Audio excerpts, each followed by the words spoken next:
VKR voice ఇదే నిజం. వికారాబాద్ జిల్లా నవాబ్పేట్ మండల్ మాదిరెడ్డిపల్లె విలేజ్కి వచ్చినాం. మనం విలేజ్కి వచ్చి చాలా విషయాలు ఆల్రెడీ నిన్న ఒక ఎపిసోడ్లో ఆల్రెడీ మీరందరూ చూసి ఉంటారు. అయితే దానికి కంటిన్యూటీగా అది మాదిరెడ్డిపల్లె విలేజ్ ఎట్లా డెవలప్ అయింది, డెవలప్మెంట్కు కారణాలు ఏంటి, దాని మీద ఎంత ఇంట్రెస్ట్ పెట్టిరు అనేటటువంటి దాని మీద ఇక్కడ మనము ఎంపీటీసీ విజయ్ కుమార్ గారితో మనం ఆల్రెడీ నిన్ననే మొత్తం అన్నీ చూపించాడు, ప్రతి విషయం చెప్పాడు క్షుణ్ణంగా. ఈరోజు దాని మీద విజయ్ కుమార్ గారితో మాట్లాడదాం. నమస్తే విజయ్ అన్న. నమస్తే అన్న, ఎలా ఉన్నారు? ఫైన్ అన్న, బాగున్నా. అంటే మామూలుగా మీరు టోటల్గా నవాబ్ మాదిరెడ్డిపల్లి ఏదైతే విలేజ్ ఉందో అదంతా చూపించారు మాకు ఆల్రెడీ. అది చాలా అద్భుతంగా మీరు అభివృద్ధి చేసిండ్రు. అభివృద్ధి చేయటానికి మీరు ఎంత కష్టపడ్డారు, దాని వెనుక ఏమేం ప్రాబ్లమ్స్ వచ్చినాయి, సుఖాలు కష్టాలు అన్నీ కూడా మనం మాట్లాడుకుందాం తప్పకుండా. నిజంగా ఇప్పుడు నవాబ్పేట్ మండలంలో మాదిరెడ్డిపల్లి అనేటటువంటిది ఏదైతే ఉందో మీ గ్రామంలో మీరు ఎంపీటీసీగా ఉన్నారు. మరి రోడ్లు ఎక్కడ చూసినా రోడ్లు ఎక్కడ కూడా అంటే మట్టి కూడా అంటని పరిస్థితి ఇవాళ గ్రామ ప్రజలకు మీరు ఆల్రెడీ అట్లా ఏర్పాట్లు చేసి రోడ్లను చాలా అద్భుతంగా తీర్చిదిద్దిండ్రు. రోడ్లు తీర్చిదిద్దటానికి మీకు ఎక్కడి నుంచి ఏం సపోర్ట్ వచ్చింది ఒక్కసారి చెప్పండి. తప్పకుండా అన్న, మాకు స్థానికంగా మా ఎమ్మెల్యే గారు, ముఖ్యంగా ఎవరన్నా కాళే యాదయ్య గారు ఎమ్మెల్యే గారు అభివృద్ధి అంటే నిధులకు సంబంధించి ఆయన సహకరించడంతో మండల పరిషత్ నుంచి కొంత, గతంలో ఎంపీగా ఇప్పుడు ప్రస్తుతము కాంగ్రెస్ నుంచి ఆయన కంటెస్ట్ చేశారు, ఎంపీ గారి నిధులు కొన్ని. గతంలో ఇప్పుడు ఎంపీగా ఉన్న విశ్వేశ్వరరెడ్డి గారు గతంలో టిఆర్ఎస్ ఎంపీగానే ఉండే, ఆయన కూడా కొంత ఆయన ఓడిపోయే టైంకి ఆయన ఒక 18 లక్షల రూపాయలు ఆయన కూడా గ్రామానికి ఇవ్వడం జరిగింది. రంజిత్ రెడ్డి గారు ఇచ్చారు, విశ్వేశ్వరరెడ్డి గారు ఇచ్చారు. ఎమ్మెల్యే గారు ముఖ్యంగా ఇదంతా కీలకమైన పాత్ర ఎమ్మెల్యే గారిది. ఎమ్మెల్యే గారు కూడా అధిక నిధులు మా గ్రామానికి కేటాయించడంతో మేము ఇవన్నీ పనులు చేయగలిగినాం. అంటే కొన్ని గ్రామాలలో నేను ఆల్రెడీ చూస్తూ ఉంటే జనరల్గా ఎంపీ నిధులు కొన్ని, ఎమ్మెల్యే నిధులు కొన్ని ఉంటాయి కదా. అవునన్నా, అంటే ఈ రోడ్లకు సంబంధించి. అవునన్నా. అయితే కొన్ని గ్రామాలలో నిధులు రాలేదని చెప్పేసి చాలామంది అంటూ ఉన్నారు. మామూలుగా దానికంటే కారణం ఏంటి, అంటే ఎందుకోసం రాకపోవడానికి కారణం ఏంటి? మరి మీ గ్రామానికి వచ్చింది, నిధులు వచ్చినాయి, మరి వేరే గ్రామాలకు ఎందుకు రాకపోవడానికి కారణం ఏంటి అసలు సమస్య? అంటే బేసికల్గా కారణం అంటే గెలిచిన ప్రజాప్రతినిధులు, సర్పంచ్ కావచ్చు, ఎంపీటీసీ కావచ్చు, జెడ్పీటీసీ కావచ్చు, స్థానిక సంస్థల ప్రజాప్రతినిధులు ఎవరైనా మనకిచ్చిన బాధ్యత 5 ఏళ్ల కాలం ఉంటుంది. 5 ఏళ్ల కాలానికి వాళ్ళు మా కోసం పనిచేస్తారని చెప్పేసి మనకు ఓట్లేసి అధికారం ఇస్తారు.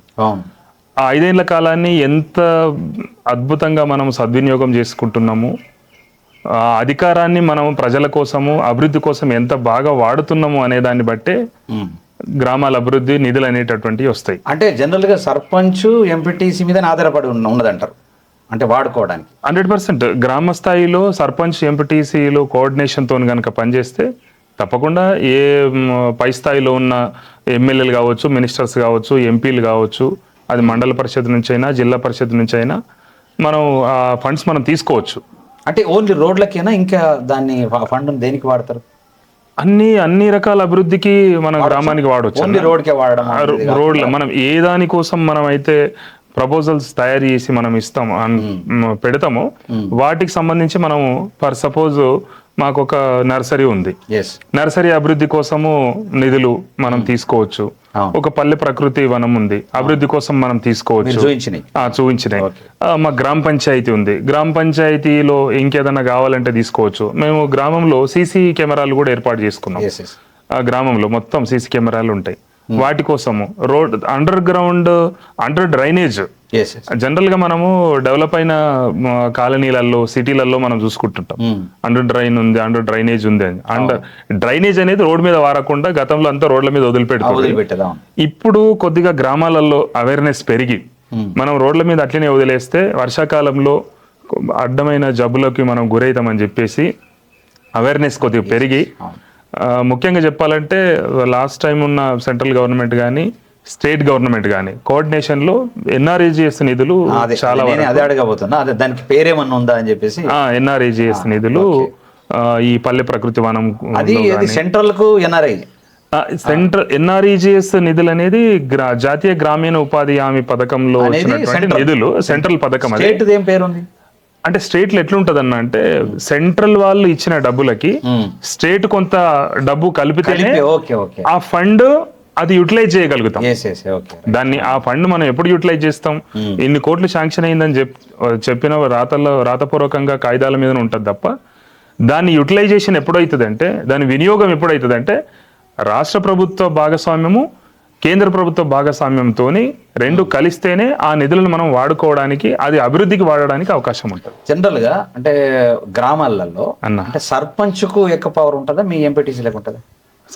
సర్పంచ్ కి ఎక్కువ పవర్ ఉంటుంది, ఎందుకంటే చెక్ పవర్ అనేటటువంటి సర్పంచ్ కు ఉప సర్పంచ్ కలిపి చెక్ పవర్ ఉంటుంది. ఎంపీటీసీ అనేది మండల పరిషత్ మెంబరు, జడ్పీటీసీ జిల్లా పరిషత్ మెంబరు, సర్పంచ్ అనేది ప్రథమ పౌరుడు గ్రామానికి సంబంధించి. అత్యున్నతమైనటువంటి అధికారము సర్పంచ్ కే ఉంటుంది గ్రామంలో. ఓకే, అంటే వాస్తవానికి ఏంటంటే కొన్ని గ్రామాలు డెవలప్ కాకపోవటానికి కారణం ఏంటంటే ఎంపీటీసీ సర్పంచ్ ఇద్దరు ఒక జోడెడ్డలాగా చాలా సిస్టమేటిక్ గా ఇద్దరు కలిసి మెలిసి పనిచేస్తున్నట్టే, పార్టీలకు అతీతంగా, అంటే పార్టీలు అనేటటువంటి పక్కకు పెట్టకుండా పార్టీలకు అతీతంగా ఉంటేనే సాధ్యమవుతుంది అంటారా? 100% అన్న. పార్టీలను వదిలిపెట్టేసి ఎవరి రాజకీయాలు వాళ్ళకు ఉంటాయి. నేను ఎంపీటీసీగా నా రాజకీయం నాకు ఉంటుంది, సర్పంచ్గా వాళ్ళ రాజకీయం వాళ్ళకు ఉంటుంది, వార్డు మెంబర్స్ కి ఎవరి రాజకీయం వాళ్ళకు ఉంటుంది. కానీ గ్రామము అభివృద్ధి వరకు వచ్చేసరికి ప్రజలు ఓట్లేసారు, అన్ని పార్టీల ప్రజలు ఓట్లేసారు, అన్ని గ్రామ ప్రజలు ఓట్లేసారు, గ్రామ అధికారాన్ని మనకి ఇచ్చారు. కాబట్టి గ్రామ అధికారాన్ని మన చేతికి ఇచ్చినప్పుడు గ్రామ అభివృద్ధిని మనం కాంక్షించాలి. గ్రామ అధికారం మనకి ఇచ్చినప్పుడు గ్రామ అభివృద్ధే మన ప్రథమ కర్తవ్యంగా ఉండాలి. రాజకీయాలు పార్టీలు అవన్నీ తాత్కాలికంగా వస్తుంటే పోతుంటాయి. ఎవరి ఆలోచనలకు అనుగుణంగా, ఎవరి అభిలాషలకు అనుగుణంగా, ఎవరి అభిప్రాయాలకు అనుగుణంగా వాళ్లకు ఒక వ్యక్తిని ఆరాధిస్తారు, పూజిస్తారు, అభిమానిస్తారు, పార్టీలో ఉంటారు, అది వేరే విషయం. కానీ గ్రామ అభివృద్ధి వరకు వచ్చేసరికి అన్ని పార్టీలను పక్కన పెట్టేసి గ్రామ అభివృద్ధే ప్రథమ ఎజెండాగా తీసుకుంటే డెఫినెట్గా గ్రామాల అభివృద్ధి అవుతాయి. అంటే ఇప్పుడు నేను చాలా గ్రామాలు తిరుగుతా ఉన్నా కదా, ఈ తిరిగే క్రమంలో కొన్ని గ్రామాలలో సర్పంచులు డబ్బులు ఖర్చు పెట్టి అభివృద్ధి చేసిన తర్వాత ఎందుకంటే వాళ్ళు పెట్టినటువంటి డబ్బులు తిరిగి రాలేదు అనేటటువంటిది కొన్ని గ్రామాలలో కొంతమంది సర్పంచులు ఆత్మహత్య చేసుకున్నటువంటి వాళ్ళు ఉన్నారు. అప్పులు చేసుకొని ఆల్రెడీ ఇలా బాధపడుతున్నటువంటి సందర్భం ఎందుకు జరుగుతుంది అట్లా? అసలు అట్లా జరగడానికి కారణం ఏంటి? అంటే ఏం లేదన్న, గ్రామంలో ఎంతో ఆశలతోని ప్రజలు ఓట్లేస్తారు. మనం కూడా ఏమో చేయగలుగుతాం అన్న విశ్వాసంతో, బాగా చేయగలుగుతాం కదన్న చాలా విశ్వాసంతో మనం కూడా ప్రజల దగ్గరికి వెళ్ళి హామీలు ఇచ్చి నేను అది చేసి పెడతా, ఇది చేసి పెడతా, నన్ను ఆదరించండి అని చెప్పేసి, ఓట్లేయండి అని చెప్పేసి మనం అడుగుతూ ఉంటాం. సహజసిద్ధంగానే చాలా ఆశలతోని ఏదో చేస్తారు అని చెప్పేసి ప్రజలు సర్పంచులను, ఎంపీటీసీలను, ఎమ్మెల్యేలను ఎవరైనా గెలిపిస్తూ ఉంటారు. అవి నెరవేరినప్పుడు కొంత ప్రత్యక్షంగా కనిపించే వ్యక్తి సర్పంచ్. అనునిత్యం ప్రజలలో కొంత మిగతా వాళ్లకు ప్రజలకు అందుబాటులో ఉండకుండా కూడా మేనేజ్ చేయొచ్చు, కొంత అది అవకాశం ఉంటది. కానీ ప్రత్యక్షంగా ఆ ఇంటి దగ్గర నల్ల నీళ్లు రాకపోయినా సర్పంచ్ ప్రత్యక్షంగా కనిపించే అవకాశం ఉంటుంది. ఇంటి దగ్గర ఉన్న స్తంభానికి బల్బు వెలగకపోయినా ఆ సర్పంచ్ ప్రత్యక్షంగా కనిపించే అవకాశం ఉంటుంది. రెండోది, చిన్న పంచాయతీ, ఇంటి పక్కోళ్ళకు మోరీ పంచాయతీ అయినా, వాళ్ళ ఇంటి పంచాయతీ అయినా కూడా సర్పంచ్ ప్రత్యక్షంగా కనిపించే అవకాశం ఉంటుంది. ఇట్లాంటప్పుడు ఏమవుతుందంటే సర్పంచ్ని కంపల్సరీ ఏమైంది మొన్న చేస్తున్నావు, మా రోడ్ ఎందుకు వేయలేదు, ఏమైంది మాకు బల్బు పెడుతున్నావు, ఎందుకు బల్బు పెట్టలేదు, ఎందుకు మాకు మా గల్లీలో మా రోడ్డు మీదనే నీళ్లు వారుతున్నాయి, మాకు ఇక్కడ మోరి ఎందుకు గట్టలేదు అని చెప్పేసి ఇట్లాంటి ఒక నేరుగా సర్పంచుల్ని అటాక్ చేసేటటువంటి అవకాశము ప్రజల నుంచి ఉంటది. ఉన్నప్పుడు ఈ సర్పంచులు సహజసిద్ధంగానే అసలు అవమానాలకు గురయ్యేటటువంటి సందర్భం ఉంటది. కొంతమంది కొంత మనసు మీద తీసుకొని దీన్ని తప్పకుండా అప్పులు అయినా సరే చేసి కొంతమంది సొంతం భూములు అమ్ముకొని ఉన్న ఆస్తులు అమ్ముకొని కొంతమంది అప్పులు తీసుకొచ్చి మిత్రులకు అప్పులు తీసుకొచ్చేసి అభివృద్ధి పనులు చేస్తా ఉంటారు, వస్తాయి కదా అని చెప్పేసి. ఎమ్మెల్యేని ఇస్తాడు, ఎంపీ ఇస్తాడు, మినిస్టర్ ఇస్తాడు అని చెప్పేసి ఆ డబ్బులు ఇక్కడ పెట్టుబడి పెట్టేసి పని చేస్తూ ఉంటారు.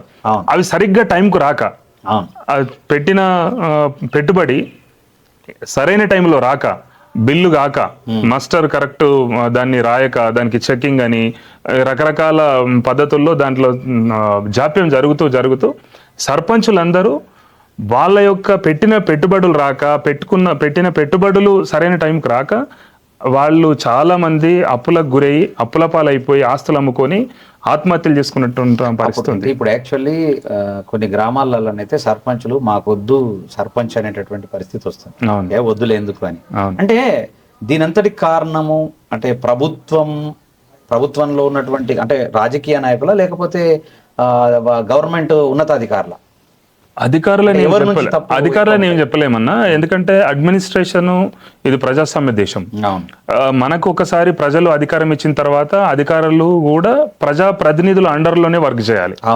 ఆ యొక్క విజన్ కి అనుగుణంగా ప్రజాప్రతినిధి, ముఖ్యమంత్రి కానీ, మంత్రులు కానీ, ఎమ్మెల్యేలు కానీ, గ్రామీణ స్థాయిలో సర్పంచ్ కానీ, సెక్రటరీ ఉంటాడు. సర్పంచ్ సెక్రటరీ కోఆర్డినేషన్లోనే పని జరగాలి. ఇంకొక మాట చెప్తే ప్రజల చేత ఎన్నుకోబడ్డటువంటి సర్పంచ్ కాబట్టి సర్పంచ్ చెప్పినట్టే సెక్రటరీ వినాల్సి వస్తుంది. అంటే ఇప్పుడు మీకు అంటే మీ గ్రామానికి మాదిరెడ్డిపల్లెకు ఏమన్నా డ్యూస్ అంటే వచ్చే ఇంకా 35 లక్షల రూపాయలు డ్యూస్ రావాలి మాకు. అంటే గత ప్రభుత్వంలో ప్రభుత్వంలో ఉన్నటువంటి అప్పును ఈ ప్రభుత్వం ఇచ్చే అవకాశం ఉంటుందా? ఇవ్వాల్సిందే కదా, మేము చేసింది ప్రజల కోసమే కదా, ప్రజల కోసం కాబట్టి డెఫినెట్ గా ఇవ్వాల్సిందే. లేట్ అయినా ఇవ్వాల్సిందే, ఎన్ని రోజులైనా సరే ఇవ్వాల్సిందే. ఎన్ టైమ్ లో ఇస్తే కొంత మిత్తుల నుంచి గానీ బయటపడడానికి అవకాశం ఉంటుంది. ల్యాండ్ అమ్ముకొని అంటే మాలాంటి సర్పంచులు, ఎంపీటీసీలు చాలా మంది అప్పుల పాలు కాకుండా, ఆస్తులు అమ్ముకోకుండా, ఆత్మహత్యలు చేసుకోకుండా నివారించడానికి కూడా తొందర ఎన్ టైమ్ లో పని చేయంగానే బిల్ వెంటనే ఇచ్చేస్తే అది కొంత ఉపయోగపడుతుంది. అంటే కొన్ని గ్రామాలల్లో నేను చూసిన కాడికి కొన్ని గ్రామాలలో ఏంటంటే క్లియర్గా ఉంది, అంటే 1 లక్ష 2 లక్షలు అప్పు తప్ప మిగతా అంతా క్లియర్గా ఉంది. అంటే వాళ్ళ తెలివిని బట్టి జరుగుతుందా మరి? అంటే అన్ని గ్రామాలు సేమ్ కదా, అన్ని గ్రామాలు సేమ్ అన్నప్పుడు ఒక గ్రామానికి 30 లక్షలు ఎందుకు రాలే, ఒక గ్రామానికి 3 లక్షలే బ్యాలెన్స్ ఎందుకు ఉంది అంటారు మరి? అంటే పని తక్కువ జరగవచ్చు అక్కడ. లేదు అంటే వాళ్ళు వెంటనే తీసుకోవచ్చు. మేము కొంత ప్రభుత్వము ఎన్నికలు సంవత్సరంలో మేము కొన్ని పనులు చేయడంతో కూడా లేట్ అయ్యే అవకాశం ఉంటుంది. అది ఎలక్షన్ ఇయర్ కాబట్టి సంవత్సరము పని 6 నెలలు చేస్తే కొన్ని సంవత్సరము 2 సంవత్సరాలు చేసేటటువంటి పరిస్థితుల్లో ఇలాంటి సమస్యలు. అవును, అంటే ఏ ప్రభుత్వాన్ని చూసుకున్నా ఎన్నికల సంవత్సరంలో గనక పనులు చేస్తే అవి పెండింగ్ లోకి వెళ్ళిపోతున్నాయి. గత అనుభవం అంతా కూడా అదే చెప్తుంది. ఇప్పుడు మా గ్రామంలో కూడా ఒక 1.5 ఇయర్ ఎన్నికల కంటే ముందు నుంచి కూడా మా కొంత వర్కింగ్ ప్రాసెస్ లో ఉండే. కరోనా తర్వాత మేము కొద్దిగా స్పీడప్ చేసినాము. ఎక్కడ అవకాశం ఉంటే అక్కడికి వెళ్ళి మేము ఫండ్స్ ఎంపీ దగ్గర నుంచి, పంచాయతీరాజ్ మినిస్టర్ దగ్గర నుంచి, ఎమ్మెల్యేని తీసుకొని, ఎమ్మెల్యే లెటర్ తీసుకొని, మండల పరిషత్ నుంచి, జిల్లా పరిషత్ నుంచి, ఇట్లా రకరకాలుగా ఎక్కడ అవకాశం ఉంటే అక్కడ మేము వెళ్ళినాం. అంటే కొద్దిగా బాధ్యతగా కూడా మన సొంత పనులు వదిలేసుకొని మేము తిరిగినాం బాగా. ఎక్కడ మనకు కలెక్టర్ దగ్గర నుంచి కలెక్టర్ కు సొంత విచక్షణతోనే డబ్బులు ఇచ్చే అవకాశం ఉందంటే కూడా మేము మాకు ఇది కావాలని చెప్పేసి కలెక్టర్ కూడా అర్జీలు పెట్టిన సందర్భాలు ఉన్నాయి. అయితే కొన్ని శాంక్షన్ అయినాయి, కొన్ని శాంక్షన్ కాలేవు.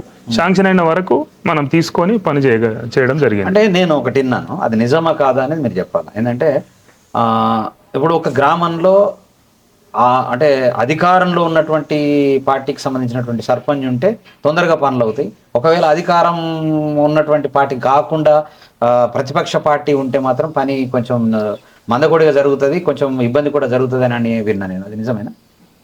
సర్పంచుల వరకు మాత్రం ఆ తారతమ్యం ఏం జరగదన్న అట్లా. ఎందుకంటే సర్పంచులకు నిధులు నేరుగా అందరికి ఒకసారి ఇప్పుడు రాష్ట్ర ప్రభుత్వం నుంచి వచ్చినా, కేంద్ర ప్రభుత్వం నుంచి వచ్చినా నేరుగా సర్పంచుల అకౌంట్లోకి, పంచాయతీ అకౌంట్లోకి వస్తాయి. కాబట్టి కొత్త పనులు ఒక ఎమ్మెల్యే వేరే పార్టీ ఉండి సర్పంచ్ వేరే పార్టీ ఉన్నప్పుడు మీరు చెప్పినటువంటి కొంత డిస్టర్బెన్స్ జరిగే అవకాశం ఉంటుంది.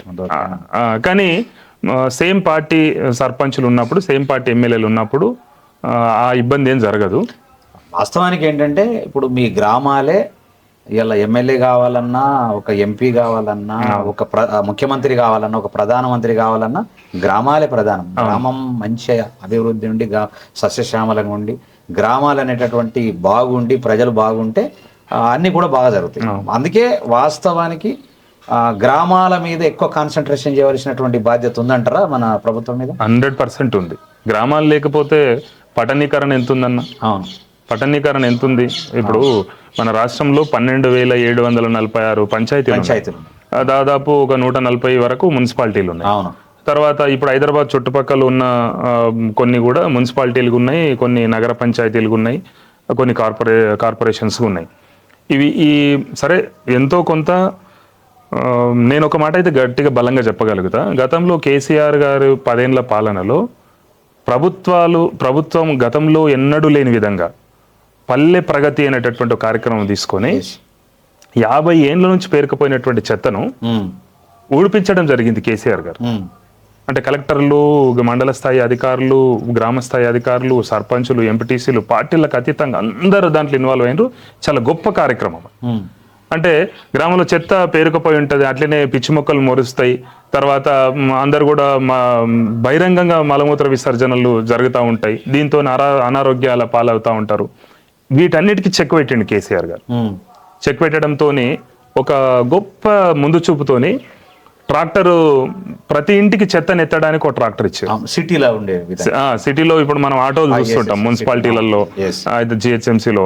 ఇక్కడ వచ్చేసరికి ఒక ట్రాక్టర్ ఉంటుంది. ఎందుకంటే అది ఆటో సరిపడా చెత్త ఆడనేమో కొన్ని రోడ్లు బాగుంటాయి కాబట్టి ఆటోలు అవన్నీ పెడతారు. ఇక్కడైతే పంచాయతీలో కాబట్టి ప్రతి గ్రామానికి ఒక పంచాయతీకి ఒక పెద్ద ట్రాక్టర్ ఇవ్వడం జరిగింది చెత్తను తీసుకుపోవడానికి. తర్వాత గొప్ప ముందు చూపుతోని ప్రతి గ్రామంలో ఒక క్రీడా ప్రాంగణం పిల్లలు ఆడుకోవడానికి, ప్రతి గ్రామంలో ఒక పార్క్, ఒక అంటే ఆరోగ్యం బాగుండడం, ప్రతి గ్రామంలో ఒక హెల్త్ సబ్ సెంటర్, ఆరోగ్య ఉప కేంద్రం.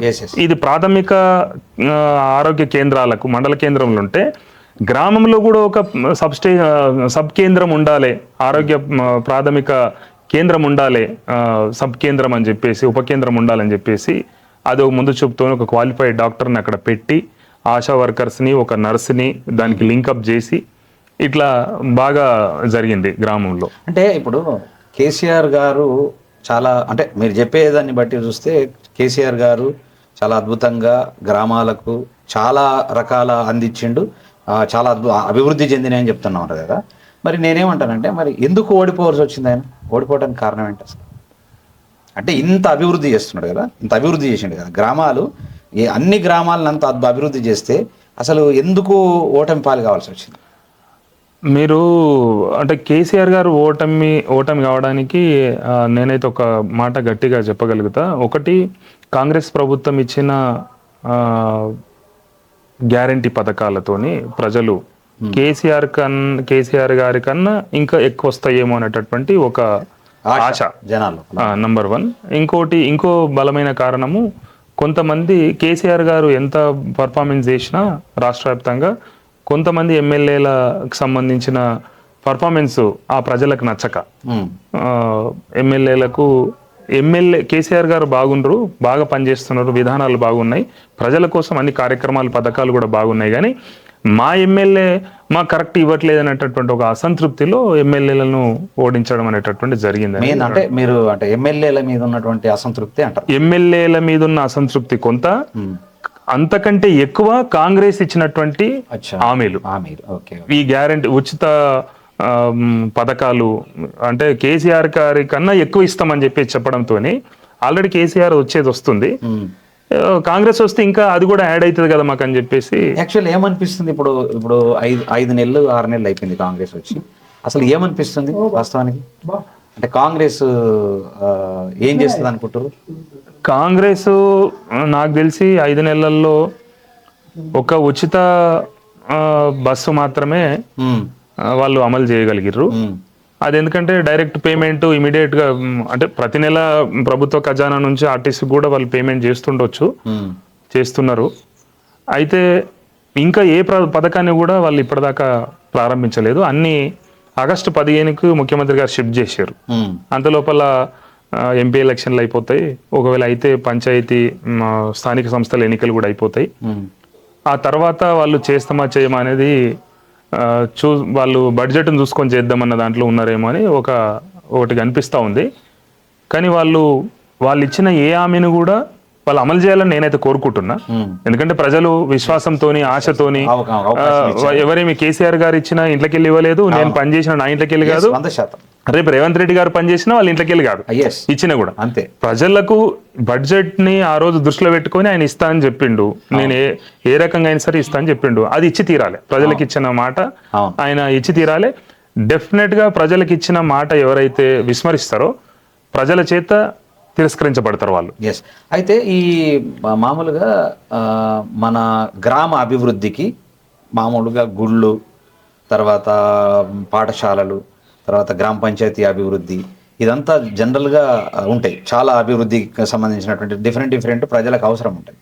అయితే దాంట్లో మీ విలేజ్లో నేను అన్నీ నాకు చూయించారు, మీరు ఆల్రెడీ చూయించారు, నిన్న మొత్తం అన్ని చూసాం. అయితే అవన్నీ అభివృద్ధి చేయటానికి, అవన్నీ మనం ఆల్రెడీ చేయటానికి ఎవరి దగ్గర పోయి ఆ ఫండింగ్ ఎట్లా తీసుకొస్తారు? అసలు అది అభివృద్ధి కావడానికి ఫండింగ్ ఎట్లా కలెక్ట్ చేస్తారు? గవర్నమెంట్ నుంచి వస్తుందా లేకుంటే ఏమన్నా? లేదన్నా, ఇప్పుడు ఓన్లీ రోడ్లు, డ్రైనేజ్ సిస్టమ్ కావచ్చు, తర్వాత మిగతా స్కూల్ డెవలప్మెంట్ గురించి కావచ్చు, వాటర్ ఫెసిలిటీస్ గురించి కావచ్చు, గ్రామంలో మిగతా డంపింగ్ యార్డ్ గురించి కావచ్చు, పల్లె ప్రకృతి వనం గురించి కావచ్చు, వైకుంఠ ధామాల గురించి కావచ్చు, వీధి లైట్ల గురించి కావచ్చు, ఆరోగ్య ఉపకేంద్రం గురించి కావచ్చు, ఇట్లా గ్రామాలలో ప్రజలకు అవసరం పడే ప్రతిది కూడా ప్రభుత్వం నుంచే నిధులు వస్తాయి. ఈ గుడులు కానీ మిగతా ఇంకేదైనా ప్రభుత్వానికి సంబంధం లేకుండానే కొన్ని అభివృద్ధి అనేది జరుగుతాయి. ఇప్పుడు మా గుడులకు, మా గ్రామంలో 2 గుడులకు, అదేవిధంగా చర్చికు 3 గుడులకు, ఒక శివాలయము, రామాలయము, చర్చికు 3టికి కూడా మాకు ఐబీ డెవలపర్స్ అని చెప్పేసి మా పక్కనే వనభూమి అని చెప్పేసి ఒక రియల్ ఎస్టేట్ సంబంధించిన వెంచర్ ఉంది. వాళ్ళు ఆయన కొద్దిగా పెద్ద మనసుతోని మా గ్రామస్తులందరం కలిసి మేము వెళ్ళి అడగడంతో, మాకు ఎవరికి సొంతంగా డబ్బులు ఏమొద్దు, వ్యక్తిగతంగా నేను సర్పంచ్ అయినా నాకు, ఎంపీటీసీ అయినా నాకు, లీడర్ నున్న నాకు, మాకు డబ్బులు వద్దు, మా గ్రామానికి ఏదో ఒకటి చేయండి. అది కూడా మా గ్రామానికి చాలా పురాతనంగా శిథిలావస్థలో కొన్ని గుళ్ళు ఉన్నాయి, వాటి పునరుద్ధరణకు మీరు సహకరిస్తే బాగుంటుంది, అది చాలా కాలము 100 ఏళ్ళు నిలిచిపోతుంది, అది మంచి కార్యక్రమం అని చెప్పేసి మేము వాళ్ళను వెళ్ళి రిక్వెస్ట్ చేయడం జరిగింది. వాళ్ళు కూడా చాలా పెద్ద మనసుతోని వాళ్ళు మొత్తం డబ్బులు వాళ్ళే పెట్టి వాటిని మాకు కట్టిస్తూ ఉన్నారు. మేము మా గ్రామస్తులందరి భాగస్వామ్యంతో ఒక 5-6 లక్షల రూపాయలు, తర్వాత సర్పంచ్ మేము కలిపి ఇంకొక 4-5 లక్షలు కలిపి మేము శివాలయాన్ని మొన్ననే ప్రథమ వార్షికోత్సవం అయ్యింది, అటు పోయిన సంవత్సరం మేము గొప్పగా ఓపెన్ చేసుకోవడం జరిగింది. చాలా అద్భుతంగా మా ఊరిలో ఇంతకు ముందెన్నడు జరిగినటువంటి ఒక జాతర శివాలయంతో జరిగింది. అంత పెద్ద గొప్పగా ప్రజలందరూ కూడా సంతోషం వ్యక్తం చేశారు. ఎవరికి తోచినంత వాళ్ళు ప్రజలు కూడా దాని ఓపెనింగ్ కోసము ఎవరు తోచినంత వాళ్ళు ఇవ్వడం జరిగింది. అంటే సర్పంచ్ అయిపోయింది ఆల్రెడీ, మీ ఎంపీటీసీ కూడా అయిపోయింది? ఇంకా లేదన్న, ఇంకొక నెల రోజులు అయితే మీది కూడా అయిపోతుంది. అంటే నెక్స్ట్ ఏమన్నా మీరు చేసే అవకాశం ఏదైనా చేస్తారా, లేకుంటే ఆలోచన ఏమన్నా ఉందా? అంటే నెక్స్ట్ అంటే మేము రాజకీయాల్లో ఉన్నాము, ఎప్పుడైనా రాజకీయ నాయకుడు తప్పకుండా ప్రజలకు సేవ చేయాలనే కోరుకుంటాడు, అది పదవి ఉన్నా లేకపోయినా. దాదాపు 20 ఏళ్ళ నుంచి నేను రాజకీయాల్లో ఉన్నా, ఉద్యమాలలో ఉన్నా. అంతకుముందు గతంలో నేను విద్యార్థి నాయకుడిగా నా ప్రస్థానం స్టార్ట్ అయింది. విద్యార్థి నాయకుడి నుంచి కార్మిక నాయకునిగా, తర్వాత నేను సిపిఎం పార్టీలో కూడా పనిచేయడం జరిగింది. తాండూరు నియోజకవర్గానికి నేను నియోజకవర్గ ఇన్ఛార్జిగా నేనున్నా. ప్రజల కోసం అనేక ఉద్యమాలు చేయడం జరిగింది. జైళ్ళు, పోలీస్ స్టేషన్లు, కేసులు అన్నీ అయిపోయినాయి. మేము 2011 మార్చి 21లో కేసీఆర్ గారి నాయకత్వంలో టిఆర్ఎస్ పార్టీలో జాయిన్ కావడం జరిగింది.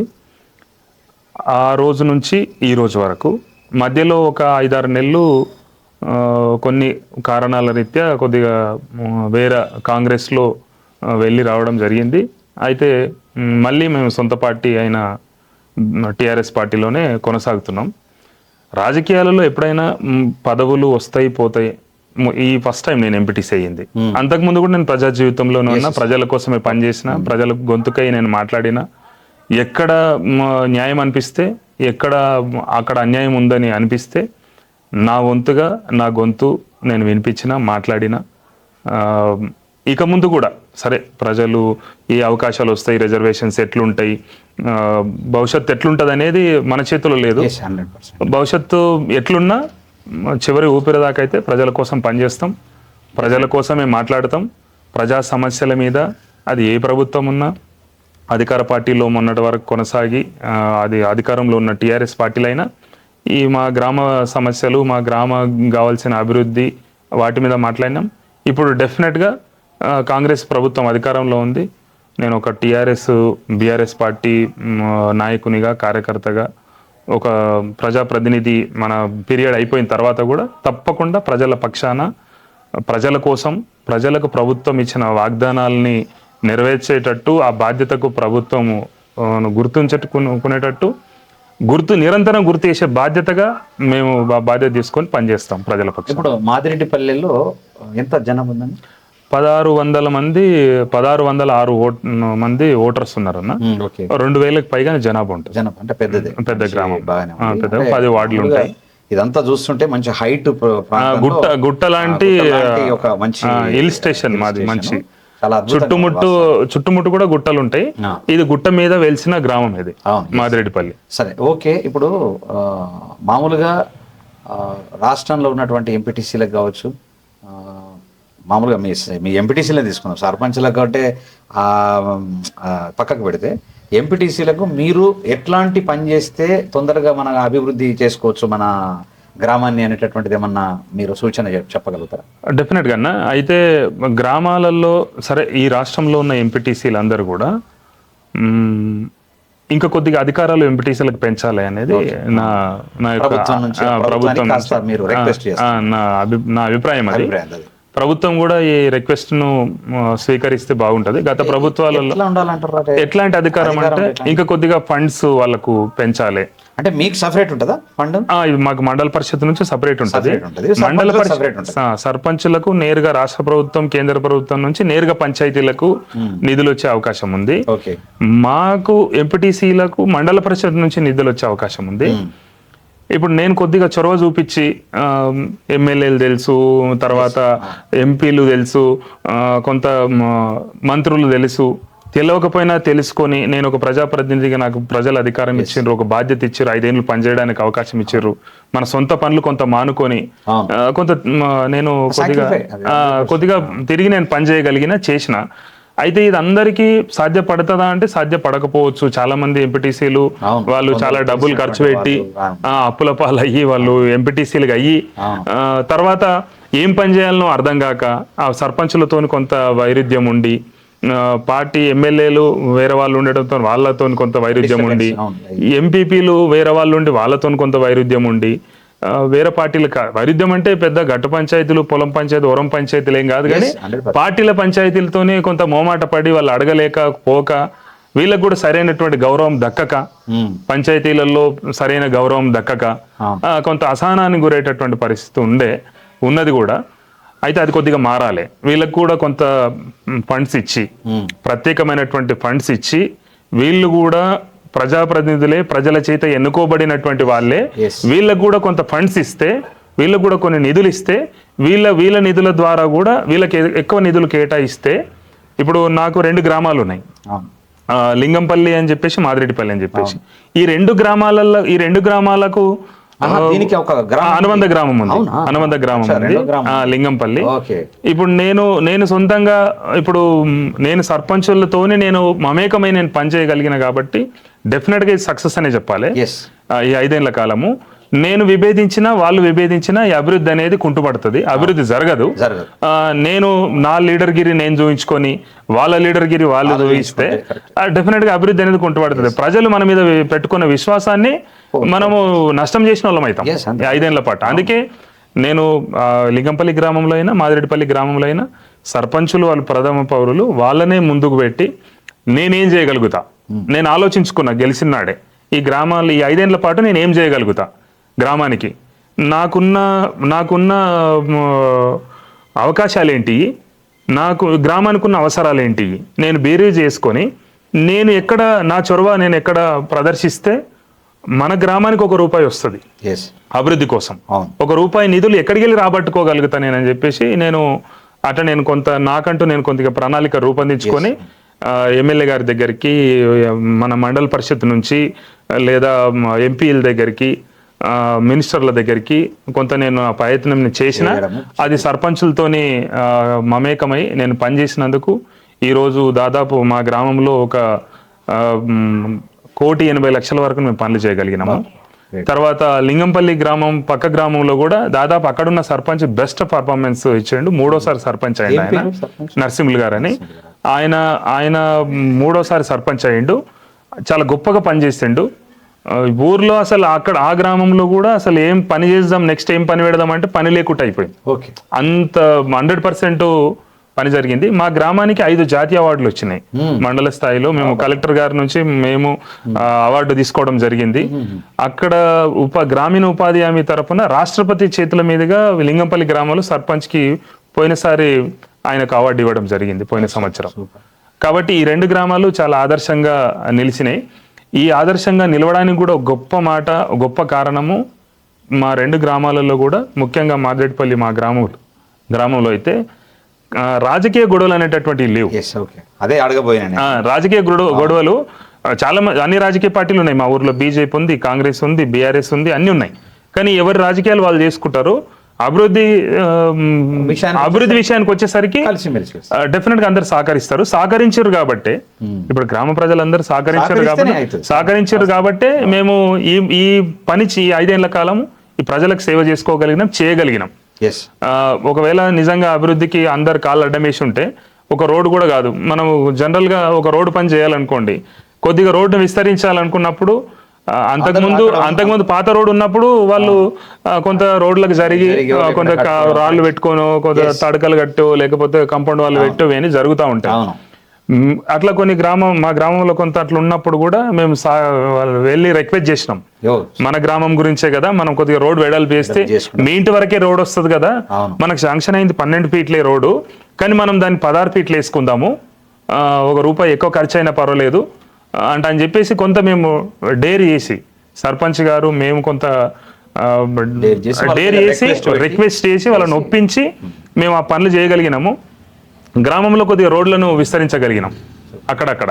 తర్వాత పాత పాడుబడుల బావులు, పాత శిథిలావస్థకు చేరిన కొన్ని ఇండ్లు, అవన్నీ కేసీఆర్ గారు గవర్నమెంట్లు ఉన్నప్పుడు, ఆయన ముఖ్యమంత్రిగా ఉన్నప్పుడు ఒక పిలుపునిచ్చారు. శిథిలావస్థకు చేరిన ఇండ్లు అవన్నీ కూడా ఉపయోగంలో లేనటువంటి పాడుబడ్డ బావులు, ఉపయోగం లేనటువంటి ఇండ్లు, వాటన్నిటిని కూడా మీరు తొలగించండి అని చెప్పేసి కలెక్టర్ ద్వారా ఒక ఉద్యమం లేక ఒక కార్యక్రమం జరిగేది. ఆ కార్యక్రమంతో ఏమైందంటే ఊర్లో శిథిలావస్థకు చేరిన ఇండ్లన్నీ తీసేయడం జరిగింది. అందులోకి వాళ్ళకి చెప్పినాం, ఇప్పుడు మీకు ఇల్లు ఉంటుంది, అది తాత ముత్తాతల నుంచి శిథిలావస్థలో చేరి ఉంటుంది, మీరు కొత్త ఇల్లు కట్టుకొని ఉంటారు కానీ ఆ ఇల్లు అట్లనే ఉంటుంది. దాంట్లో పాములు, తేళ్లు, అన్ని విషసర్పాలు ఇట్లా ఉండడంతో ప్రజల ఆరోగ్యానికి, ప్రజల ప్రాణాలకు ప్రమాదం ఉండేటటువంటి అవకాశం ఉంది. అట్లాంటి అన్నిటిని కూడా మేము కొంత తొలగించగలిగినాము. అవి బ్రహ్మాండంగా ఈరోజు గ్రామంలో చెట్లు పెట్టినాం, చాలా గొప్ప మహావృక్షాలు లెక్క అయినాయి, చాలా గొప్పగా పెరిగినాయి అవి. తర్వాత అట్లా పాడుబడ్డ బావులన్నీ మూసేసినాం, అవి కూడా బాగా అయినాయి. అట్లా మేము ప్రజల సహకారంతో, మా గ్రామ ప్రజల సహకారంతో, అందరి ప్రజల సహకారంతో వాళ్ళు ఇచ్చిన అవకాశాన్ని మేము సద్వినియోగపరిచినాము.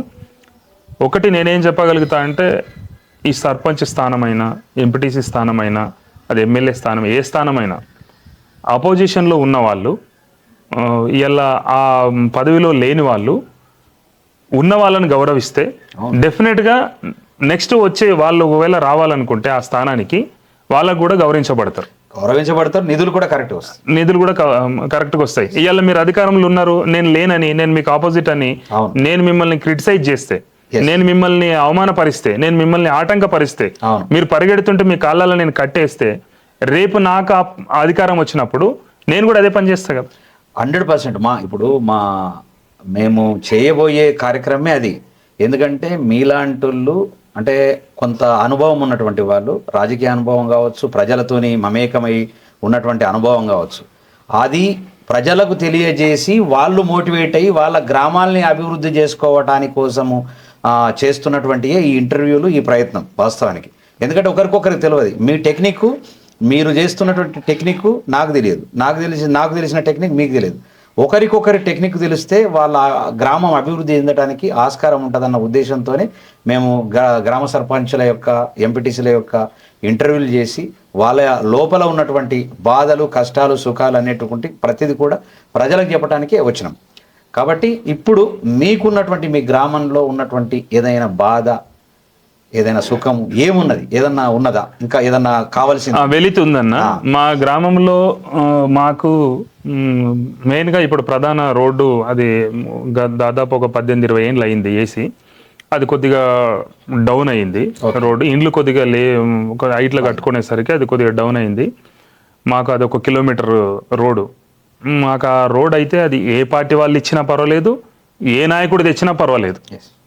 మా గ్రామంలో ఇది నా గ్రామము కాబట్టి నా గ్రామానికి ఆ రోడ్ ఎవరిచ్చినా పర్వాలే. కాబట్టి ఆ కిలోమీటర్ రోడ్ ఒకటి వేస్తే ఈ గ్రామంలో పనులు దాదాపు 99% చేరుకుంటాయి. ఇక ప్రభుత్వ పథకాలు, చాలామందికి ఇండ్లు లేనోళ్ళు ఉన్నారు మా ఊర్లో, ఇంటి స్థలం లేనోళ్ళు కూడా ఉన్నారు. వాళ్లకు ప్రభుత్వం మరి చూడాలి. ప్రభుత్వం ఒకవేళ వాళ్ళకు హామీలు ఉన్నాయి, ఇళ్ళ విషయంలో గత ప్రభుత్వంలో అయితే ఏం జరగలేదు. అయితే గత ప్రభుత్వంలో ఇండ్ల విషయంలో జరగలేదు. పెన్షన్స్ ఇంకా కొన్ని పెండింగ్ ఉన్నాయి గత ప్రభుత్వంలో. ఒక 30-40 మందికి, చాలా మందికి ఇచ్చారు. 200-300 మందికి మా ఊళ్ళో పెన్షన్లు వస్తాయి. అయితే ఇంకా కొంతమందికి కూడా పెండింగ్ ఉన్నాయి. వాళ్ళ పెన్షన్స్ వస్తే బాగుంటది అనేది. ఇప్పుడు నాకు ఓవరాల్ గా అన్ని చూపించారు, డెవలప్మెంట్ ఏమేం చేశారు. అంటే మీకు ఎంపీటీసీగా ఇన్ని రోజుల జర్నీలో ఇదంతా డెవలప్మెంట్ చేసిన తర్వాత తృప్తి ఉందా, ఇంకేమన్నా అసంతృప్తి ఏమన్నా మిగిలింది? ఏం అసంతృప్తి లేదన్న.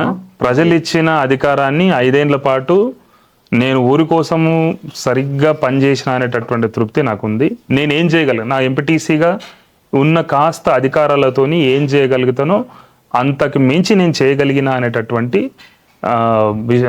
ఆ సంతృప్తి నాకుంది. ఇంకా నేను అందుకే చెప్పిన, ఎంపీటీసీలకు అధికారాలు, నిధులు పెంచినుంటే ఇంకా బాగా చేయడానికి అవకాశం ఉంటుంది. అయితే ప్రజా జీవితంలోకి వచ్చిన తర్వాత పర్సనల్ అనేటటువంటిది, లైఫ్, మనం కుటుంబాన్ని కేటాయించుకోవడం అన్ని డెఫినెట్ కోల్పోవాల్సి వస్తుంది.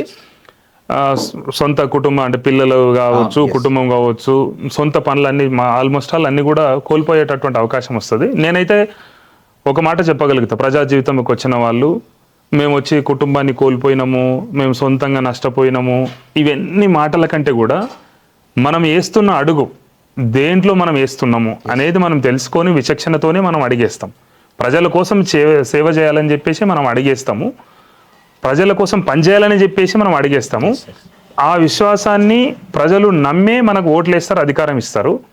కాబట్టి మనం మళ్ళీ అది కోల్పోయినాం, ఇది కోల్పోయినాం అని చెప్పడము నా దృష్టిలో కొంత తప్పే అని నేను భావిస్తున్నా. ఎందుకంటే మనం నిర్ణయించుకొని బయటకు వస్తాం, మళ్ళీ వచ్చిన తర్వాత ఏడుపులు వద్దు, ఏడుపులు పెడపబ్బలు ఉండొద్దు. అన్ని తర్వాత నేను ఇక్కడ ఏమంటున్నానంటే, అధికారాలు, హక్కులు, నిధులు, ఇవి స్థానిక, ఎప్పుడైనా రాష్ట్ర ప్రభుత్వం, రాష్ట్రమైన దేశమైన బాగుపడాలంటే మహాత్మా గాంధీ అన్నాడు, పల్లెలే పట్టుకొమ్మలని చెప్పేసి, గ్రామ స్వరాజ్యం అని చెప్పేసి, ఇట్లా చాలా గొప్ప నినాదాలు ఉన్నాయి. ఈ నినాదాలను కొంత ఆచరణలో పెట్టింది కేసీఆర్ గారు. ఏ మాట కా మాట, ఏ గ్రామానికి వెళ్ళినా సరే, కేసీఆర్ గారికి అధికారం ఉందా లేదా పోయిందా వేరే విషయము. నేను ఇవాళ నేను కేసీఆర్ గారు పార్టీలో ఉన్నందుకని కూడా కాదు, మీరు కేసీఆర్ గారు బీజేపీలో ఉన్న వాళ్ళని కూడా అడగండి, కాంగ్రెస్లో ఉన్న వాళ్ళని కూడా అడగండి, తెలంగాణ ప్రజలను అడగండి. తెలంగాణను తీసుకొచ్చిన దాంట్లో ప్రథమ స్థానంలో ఆయన ఉన్నారు, అగ్రభాగాన్ని ఉన్నాడు. ఆయన చాంపియన్ చేసిండు, దాన్ని ఒప్పించండు, అన్ని పార్టీలను ఒప్పించండు, మెప్పించండు, తీసుకురాగలిగిండు. ఉద్యమకారులు, కళాకారులు, చాలా మంది వాళ్ళ గొంతు నరాలు తెగిపోయిన దాకా ఈ తెలంగాణ కోసం ఆడిండ్రు, పాడిండ్రు, గజ్జగట్టిండ్రు. తెలంగాణ సమాజాన్ని వాళ్ళు చైతన్యం చేసిండ్రు. ఆ రకంగా దానికి నాయకత్వం వహించిన దాంట్లో అగ్రగణ్యుడు కేసీఆర్ గారు ఉన్నారు. పరిపాలనను కూడా 10 ఏళ్ల పాటు నినాదాల కోసమే కాకుండా పరిపాలనను కూడా గ్రౌండ్ దాకా తీసుకురాగలిగాడు. గ్రామాల దాకా ఆయన పరిపాలనను కూడా గొప్పగా అందించగలిగాడు. దీనికన్నా ఇప్పుడున్న ప్రభుత్వము కేసీఆర్ గారి కన్నా గొప్పగా పనిచేయాలని నేను కోరుకుంటున్నాను.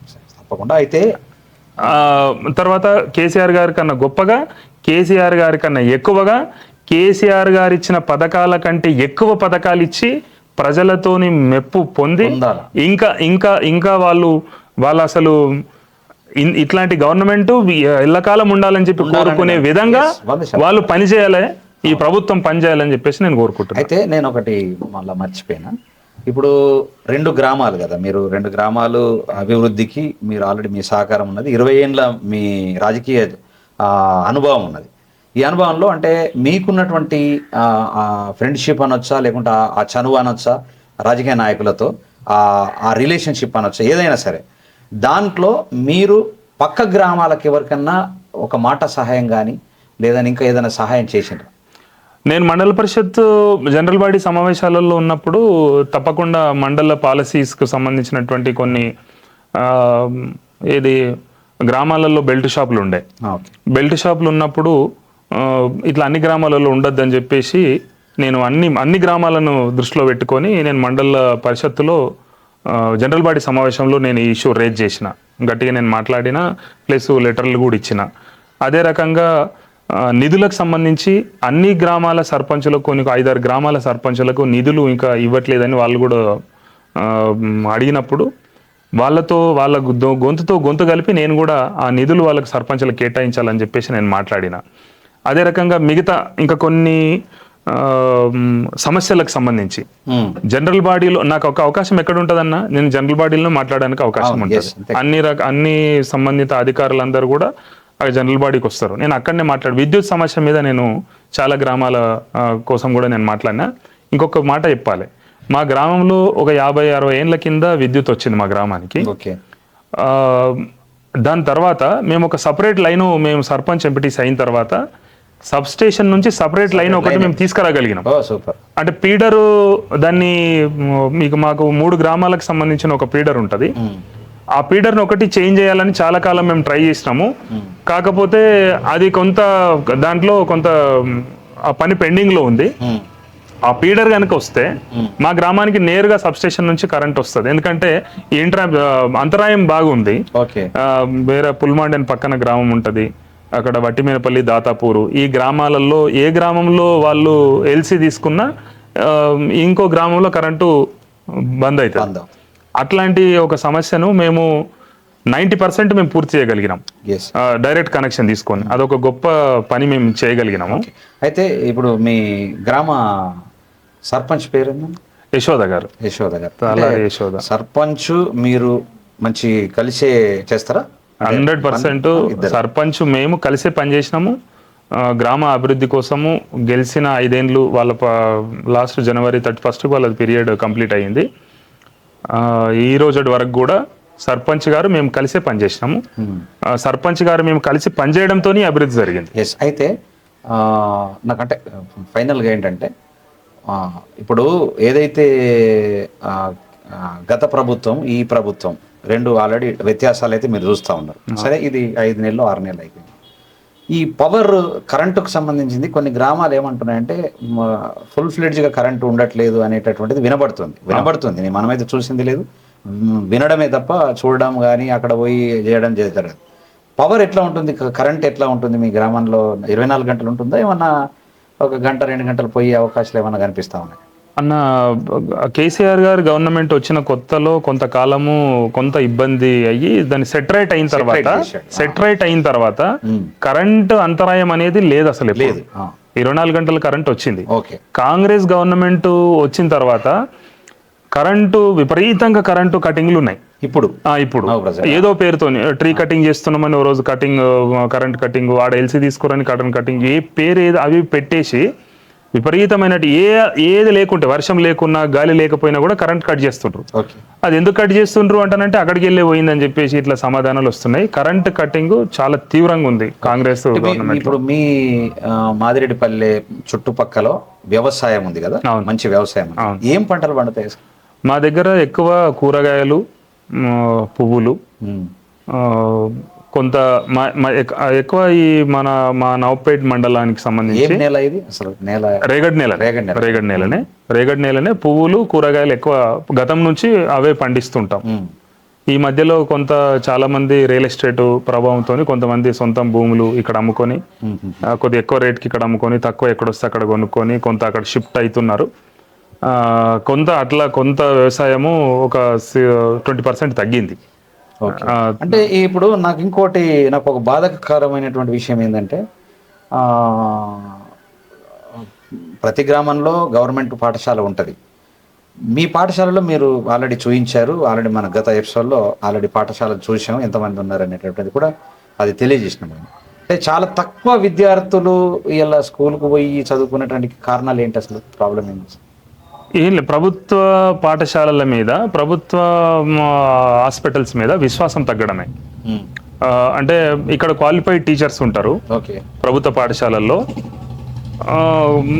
అది ప్రైవేట్ పాఠశాలతో పోటీ పడ్డప్పుడు ప్రతి తల్లిదండ్రికి, కష్టం చేసే ప్రతి తల్లిదండ్రికి, వ్యాపారం చేసే ప్రతి తల్లిదండ్రికి, ఉద్యోగం చేసే ప్రతి తల్లిదండ్రికి తన బిడ్డ తనకంటే గొప్పగా ఉండాలని కోరుకుంటారు ఎవరైనా. మా పిల్లలు మాకన్నా బాగా చదువుకోవాలి, ఇంగ్లీష్ మీడియం చదువుకోవాలి, ఇంగ్లీష్లో మాట్లాడాలి, తర్వాత నా పిల్లలకు నేను కూలి చేసి అయినా పర్వాలేదు ఆడ చదివిపిస్తున్నటువంటిది పక్కల దగ్గర చెప్పుకోవాలి. అది ప్రాక్టికల్గా కూడా అది వాస్తవమైంది కూడా. అయితే దీంతో ఏమైందంటే ప్రభుత్వ పాఠశాలల్లో కొన్ని మౌలిక వసతుల కల్పన కొద్దిగా ప్రభుత్వాల నుంచి ఇంకా కొద్దిగా జరిగితే, ఉచిత విద్య ప్రభుత్వమే కనుక బాధ్యత తీసుకుంటే ఇది ప్రభుత్వ పాఠశాలలు అనేటటువంటి బలోపేతం అయితే. అంటే ఉచిత విద్య ఉన్నది, ఉచిత విద్య అన్నట్లే లెక్క. అంటే నేనంటుంది సమూలమైనటువంటి సంపూర్ణమైనటువంటి ఉచిత విద్య. ప్రైవేటు పాఠశాలలు తగ్గిస్తూ ప్రభుత్వానికి కనుక, ఇప్పుడు మా పిల్లలు కూడా ప్రైవేట్ పాఠశాలనే చదువుతున్నారు. కారణం ఏంటంటే వాళ్ళకు ఇప్పుడు 6th 7th ఉన్నారు, 5వ తరగతి వరకే ఉంది. అంతకుముందు కూడా ప్రైవేట్ పాఠశాలనే చదువుకున్నారు. ఇంగ్లీష్ మెయిన్ గా ఏంటంటే పిల్లలకి సరైనటువంటి ఎడ్యుకేషన్, ఆడుకునేటటువంటి పరిస్థితి ప్రైవేట్ పాఠశాలల కంటే కూడా ప్రభుత్వ పాఠశాలలో కొద్దిగా నెమ్మదిగా ఉంది అనేటటువంటి ఒక అభిప్రాయం ఉంది. ఒక రకమైన దురభిప్రాయమే అది. ప్రభుత్వాలు కూడా దాని మీద బాగా పనిచేస్తే ఇంగ్లీష్ మీడియం పెట్టి ప్రైవేట్ పాఠశాలలకు ధీటుగా మనము ఫెసిలిటీస్ ఇచ్చి వైద్యం ఇస్తున్నారు. ఆల్రెడీ వైద్యం ఇస్తారు, చాలా బాగుంది. సరే, సెలవు ఉంది కాబట్టి లేకపోయినప్పటికీ రెగ్యులర్ గా ఆల్రెడీ ఒక ఆరోగ్యానికి సంబంధించినటువంటి ఒక అది ఉంది. దానికి ఎవరికి ఏం ప్రాబ్లం వచ్చినా అవుతుంది. కానీ విద్యను మాత్రం డెఫినెట్ గా డెవలప్ చేయవలసినటువంటి బాధ్యత ఖచ్చితంగా ప్రభుత్వం మీద ఉంది. అయితే దీన్ని ఎట్లా డెవలప్ చేస్తే బాగుంటుంది అనేది ఏమన్నా మీకు ఐడియా ఉందా? అంటే సూచన. నా అభిప్రాయము, గ్రామాలలో ముఖ్యంగా స్కూల్లో ఫస్ట్ మౌలిక సదుపాయాలు కల్పించాలి.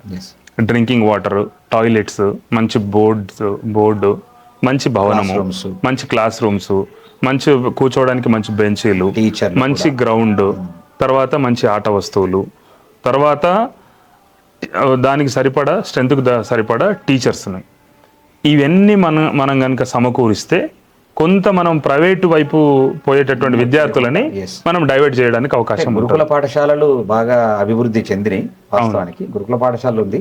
ఇందులో ఉన్నటువంటి వాళ్ళు 60-70% గురుకుల పాఠశాల కన్వర్ట్ అయ్యింది. అంటే ఈ గ్రామాల్లో ఉండేటటువంటి అదని. కానీ ఆ గురుకుల పాఠశాల అంటే కొంచెం తల్లిదండ్రులకు దూరం అయ్యి కొంత బాధ మాత్రం ఉన్నది, లేకపోలేదు. అంటే గ్రామాలలో చదువుకుంటే చాలా అద్భుతంగా ఉంటుంది అనేది concept. English medium first nursery నుంచే, అంగన్వాడీ నుంచే ఇంగ్లీష్ మీడియం స్టార్ట్ చేయాలి. ఇప్పుడు ఎందుకంటే నర్సరీ ప్రైవేట్లో అవైలబుల్ ఉంది ఇంగ్లీష్ మీడియం, ప్లే స్కూల్లో ఇంగ్లీష్ మీడియం అవైలబుల్ ఉంది.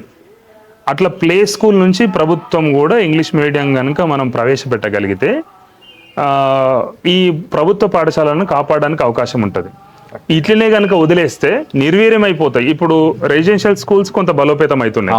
అది మైనారిటీ కావచ్చు, ట్రైబల్ కావచ్చు, బీసీ వెల్ఫేర్ కావచ్చు, ఏదైనా కొంత ఎస్సీ వెల్ఫేర్ కావచ్చు, కొంత బలోపేతం అయినాయి అవి. కానీ ఈ మండల పరిషత్ పాఠశాలలు, జిల్లా పరిషత్ పాఠశాలలు రోజు రోజుకు నిర్వీర్యం అయిపోతున్నాయి. అంటే స్ట్రెంత్ తగ్గుతా ఉంది, టీచర్ల మీద ప్రెజర్ పెరుగుతూ ఉంది, టీచర్లు కూడా ఆవేదనకు గురవుతారు. మాకు పిల్లలే లేనప్పుడు మేము ఎవరికి చదువు చెప్పాలి, మేము ఒక పోటీ పరీక్షలలో నెగ్గి మేము టీచర్స్ ఉద్యోగాలు మేము సంపాదించి మేము ఇక్కడ చెప్పలేకపోతున్నాం అనేటటువంటి ఒక బాధలో కూడా ఉపాధ్యాయులు ఉన్నారు. కాబట్టి ప్రభుత్వం ఇక కొద్దిగా దృష్టి పెట్టి మౌలిక వసతులని కనుక మనం మెరుగుపరిచి ఇంగ్లీష్ మీడియం కనుక ప్రవేశపెట్టగలిగితే ప్రభుత్వ పాఠశాలలను బతికించుకున్న వాళ్ళం అవుతాం. 100% డెఫినెట్ అన్న. ఎందుకంటే మీ 20 ఏండ్ల రాజకీయ అనుభవము, మీకున్నటువంటి బ్యాక్గ్రౌండ్ అంటే ఒక సిపిఎం బ్యాక్గ్రౌండ్, వీటన్నిట్లను దృష్టిలో పెట్టుకొని మీరు పక్క గ్రామాలకు కావచ్చు, పక్క సర్పంచ్లకు కావచ్చు, ఎంపీటీసీలకు కావచ్చు కొంత గైడెన్స్ ఇచ్చుకుంటూ మీ గ్రామాన్ని, మాదిరెడ్డిపల్లె మీ పక్క గ్రామం, దీనికి అనుబంధంగా ఉండేటటువంటి గ్రామాన్ని చాలా అద్భుతంగా తీర్చిదిద్దడానికి ప్రయత్నం చేస్తూ మీరు ఆల్రెడీ సక్సెస్ అయ్యారు. ఇట్లనే మీరు ఇంకా ఎన్నో అభివృద్ధి కార్యక్రమాల్లో మీరు భాగస్వామ్యమై మీరు ఒకవేళ ఉన్నా లేకపోయినా, అంటే ఎంపీటీసీ కావచ్చు, సర్పంచ్ కావచ్చు, ఎట్లయినా సరే లేకున్నా ఉన్నా, గెలిచినా గెలవకపోయినా ఖచ్చితంగా గ్రామానికి మీరు ఖచ్చితంగా సపోర్ట్ చేస్తూ ఖచ్చితంగా ముందుకు రావాలి. ఖచ్చితంగా ఉన్నత స్థాయికి పోయి అంటే గ్రామంలో ఉన్నటువంటి అనేక సమస్యలను ఖచ్చితంగా వాళ్ళకు అందే విధంగా మీరు చేయాలని కోరుతూ, ఖచ్చితంగా ఇలా వికారాబాద్ జిల్లాలో ఉన్నటువంటి నవాబ్పేట్ మండలం పక్కనే చాలా దరిదాపులు ఉన్నటువంటి మాదిరెడ్డిపల్లెను ఇంకా అభివృద్ధి చేసి అనేక గ్రామాలకు, అనేక మంది ఎంపీటీసీలకు మీరు ఆదర్శం కావాలా. ఆదర్శ గ్రామంగా, ఇంకా అద్భుతమైనటువంటి గ్రామంగా అభివృద్ధి చెంది ఇంకా ఎన్నో అవార్డ్స్, ఎన్నో రివార్డ్స్ తెచ్చుకొని ఏ పార్టీ ఉన్నా ఆ పార్టీలకు అనుబంధంగా అందరితో మమేకమై అందరితో ప్రేమగా ఉంటూ ముందుకు వెళ్ళాలని కోరుతూ, మాకు అన్ని రకాలుగా ఎన్నో విషయాల మీద మీరు ఆల్రెడీ చర్చించి మాకు ఎన్నో విషయాలు చెప్పినందుకు చాలా థ్యాంక్ యూ. ఇంకా మీరేమన్నా చెప్పదలుచుకున్నారు? నేనైతే ఒక మాట, ప్రభుత్వము ప్రజల విశ్వాసంతో ఏర్పడుతుంది. ఆ ప్రజల విశ్వాసాన్ని ప్రభుత్వం నిలబెట్టుకోవాలి, ఇచ్చిన హామీలను అమలు చేయాలి, ప్రజలకు విశ్వాసాన్ని అదేవిధంగా నిలుపుకోవాలి.